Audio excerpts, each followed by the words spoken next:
Hey everybody, welcome to the Wavescape podcast bus.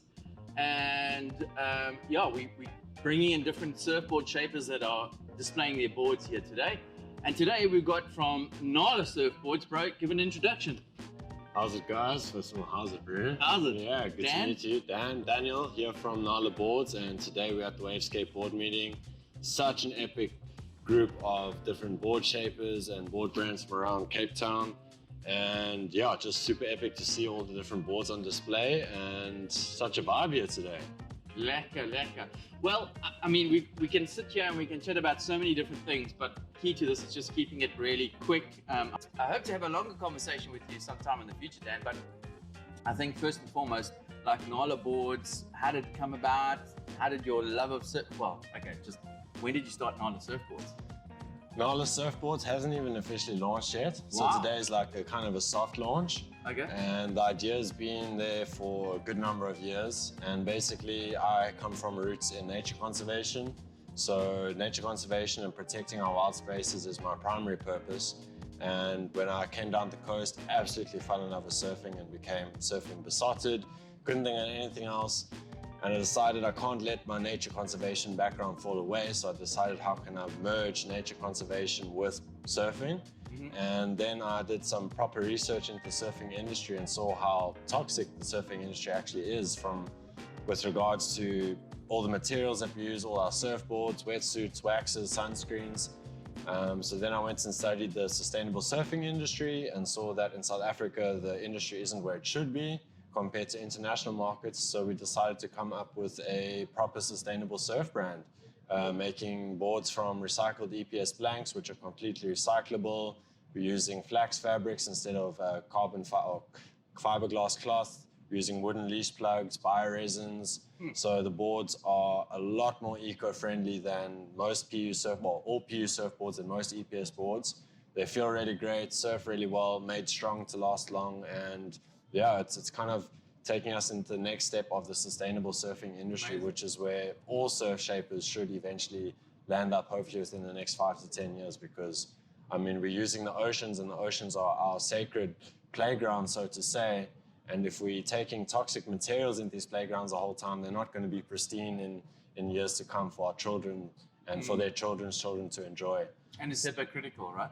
Exactly, it's hypocritical. Like I truly believe that as surfers we have a heightened responsibility to looking after the ocean, and Nala is a brand that is devoted towards looking after the ocean as well as providing high quality sustainable surf craft. Very cool. Yeah. Well, I'm going to put all the links down below for Nala Surfboards, but what you're doing is amazing. I think you've got the whole shot on the dudes in the industry here, and there's a lot of talk about shifting to green, but you know, talk is talk, and it's cheap sometimes.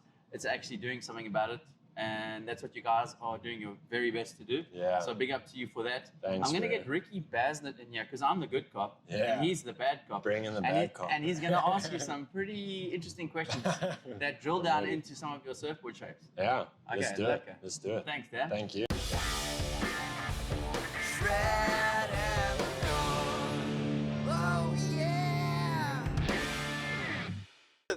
There's a lot of O's who have popped up in the last 10 years that have started shaping, right? So there's a bunch of O's around Cape Town, Durban, everywhere. What I want to know, who talks the most out of all the shapers? Who talks the most? Talks the most? You're hitting me hard. I'm hitting you hard, but this is what I want to know. It doesn't have to be a mean thing. Yeah. But someone talks. Someone talks. Names. Oh, it can be nicknames. It could be aliases. It could be looks. Yeah.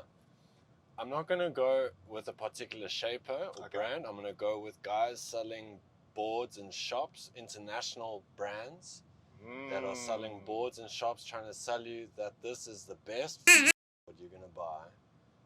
It's of a top quality, and it's an international board brand that the professionals are surfing overseas, and this board's only going to cost you 14,000 Rand, and it's mass produced in Taiwan.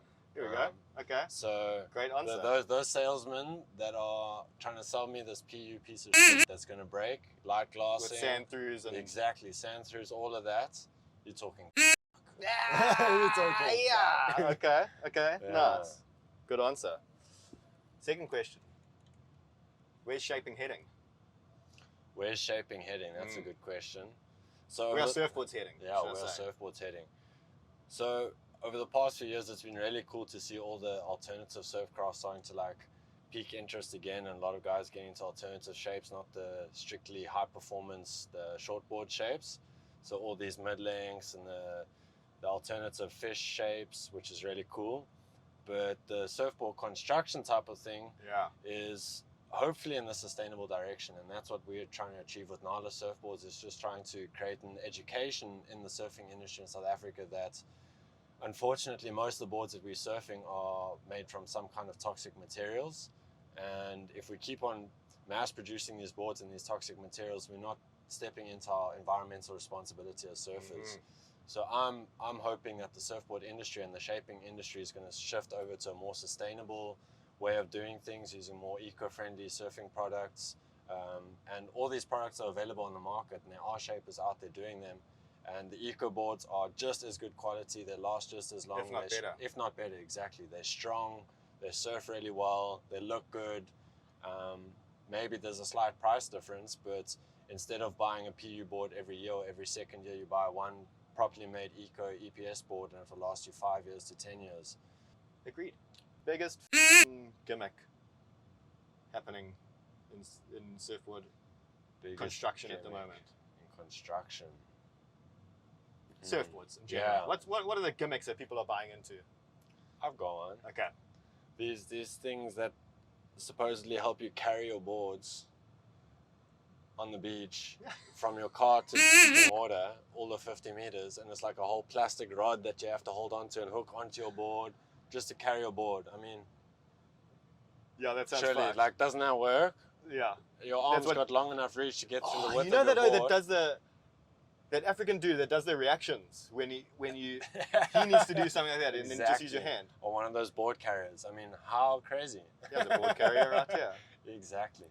So if I had to list a gimmick, it would be one of those plastic pieces of rubbish that they're selling to carry a board with you. More unnecessary plastic. Yeah, exactly. Okay, cool. Last question. Someone comes and tunes you, they're going to give you unlimited resources, money. You're going to be made. You can only ever shape one type of board for the rest of your life. What type of board are you going to shape? Fish in sustainable construction, flax, hemp, either biodegradable EPS blanks or biodegradable blanks. We're busy working on some really cool blank construction technology made out of mushrooms or mycelium, which is pretty cool. So yeah, fish shape in sustainable surfboard technology. My man. Amen. Yes. Just you and me shredding the gnar.